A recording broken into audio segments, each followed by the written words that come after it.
Welcome to the Double AK podcast, the Average African Kid podcast. This is the first in the video format episodes of the podcast, so we're going to see how this works out. And a lot has been happening in the world, and with America in particular. So, what we're going to be looking at today is to see how the US election affects Africa. And we can actually start with Nigeria as a case study. So, I'm just going to be going through some new news feeds, and we're going to be checking it out to see exactly what's happening in the with Nigeria in the U.S. election. Okay, what Nigerians can learn from the election. So of course you have the senators, the 9 Nigerian contests for office in America, and you have a few senators that won. Oye Owolewa and Esther Agbeji, they also contested. These guys won in America, but again, they're really Americans that have Nigerian origin. But anybody that's successful that Nigerians see out of the country, we kind of pull them back. Hey, these are our people. They are our people, but they are more also citizens of that particular country, if it makes any particular sense what I'm trying to say.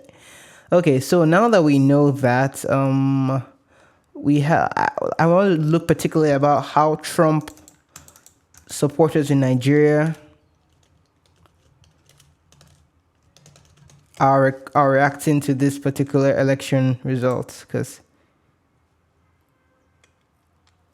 So let's take a look at the news and see what they go. So Biden signs executive actions on COVID and climate change. So things are already changing there. Trump is popular in Nigeria despite visa ban, which is kind of interesting. Let's look through. Scorned by Trump, many Nigerians love him all the same, which is really interesting. Like, it's a very funny dynamic why Nigerians like Trump. I mean, some people like Trump because they just want to see the spectacle of America, how they're all being bamboozled left and right. Others like Trump because they think he's saying the right thing. Others think he's the son of God, or he's like a prophet, or something that is taking away, purging the land of its sins. Something weird. That's also in America anyway. So Trump is a very polarizing figure, one of the most polarizing I have seen in my lifetimes, because people have such diverse opinions about Trump. So you see, let's go over to this news feed. Donald Trump is on Tuesday hailed a parade by his supporters, describing it as a great honor. Okay, this is an earlier feed. This was a feed in November 3rd in 2020, where Nigerians, they staged a parade, a protest for Trump on the streets. That's wild. Like, this man has some levels. Like, in Nigeria, people are campaigning for him. That's insane. So those are the things happening with Trump. One new thing is that they're making an Ashwebi for Trump. Ashwebi is like a native material that has different colors, different patterns and designs, but it's uniform. But there's supposedly one with his name on it, his face on it. Nigerian. Let's try this out. Trump native. Let's see. If it's true, or if they have any pictures about it online. I don't see any pictures so far. Maybe Twitter is a spot to be doing all this searching. Maybe Twitter has some more juicy information that we can share on there, because so far nothing's seen there as it is. Let's just type this out.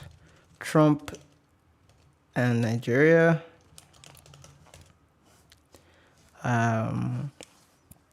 Okay, in the impeachment process, or several court orders could have been made so as to delay or stop the impeachment process so that it may eventually die down. Blah blah blah. People sad that this is how it ended. Anyway, the movement is still alive. Okay.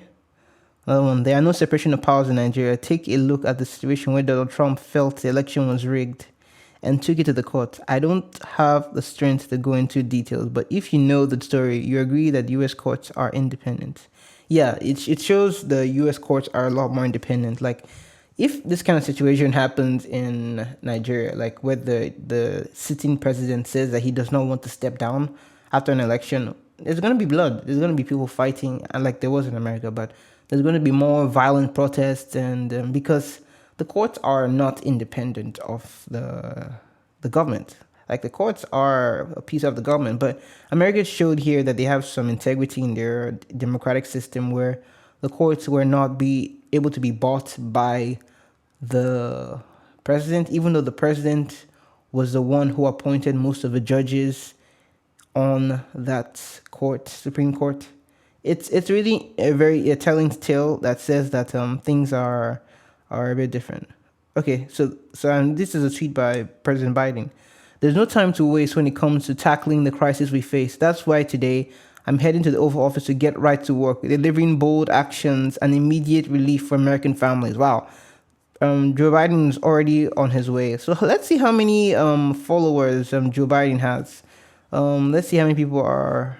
How does it work? 25.72 million followers. And Trump is out of Twitter, obviously, so there's no comparison there. And Biden is like, but wearing masks isn't a partisan issue. It's a patriotic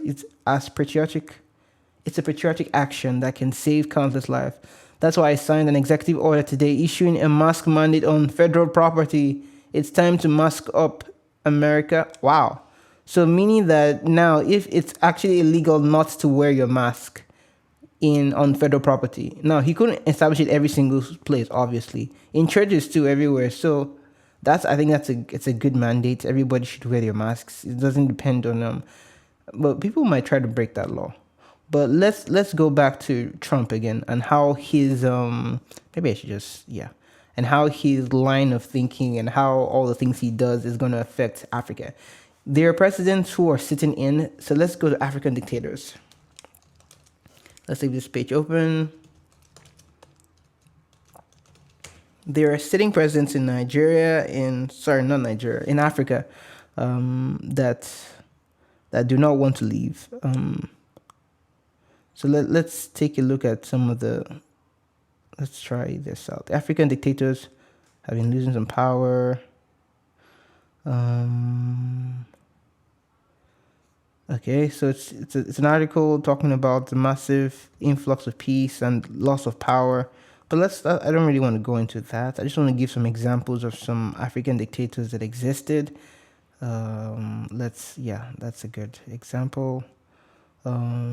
Francisco Macias Quimca of Equatorial New Guinea. Those are ancient, like he died a long time ago, but they're current dictators in the world we live in right now. Robert Mugabe of Zimbabwe, he has been supposedly in office. He was in prison for 10 years, from 1964 to 1974, and when he was released, he went to Mozambique to create a rebel force to start the Rhodesian Bush War. He won the election for prime minister in the 1980s and became prime minister when Zimbabwe gained its independence. As soon as he came into the power, he started to consolidate it by creating a single-party state and employing a North Korean trained security force to deal with dissidents. In December of 1987, he declared himself president and consolidated all powers of the state and gave himself the power to dissolve the parliament and declare martial law. Wow, that's some impressive stuff. Mugabe continues to win presidential elections due to widespread corruption and fraud. In the 2002 and 2008 elections, it was known that Mugabe built torture camps to punish anyone that would support his opponents. Many believe that the fraud and corruptions are the only reasons that Mugabe remains in power, as he has driven a once economically successful country into ruin. Zimbabwe has the highest unemployment for an African country with about 70% unemployment. Wow. While his personal fortune does not seem like much compared to some of the other dictators in Africa, in a country of a GDP of $953 at 10 million net worth is staggering. A country with a GDP per capita of 953, a 10 million net worth is staggering. It's estimated that the country loses 1 billion of its 13 billion GDP in corruption every year.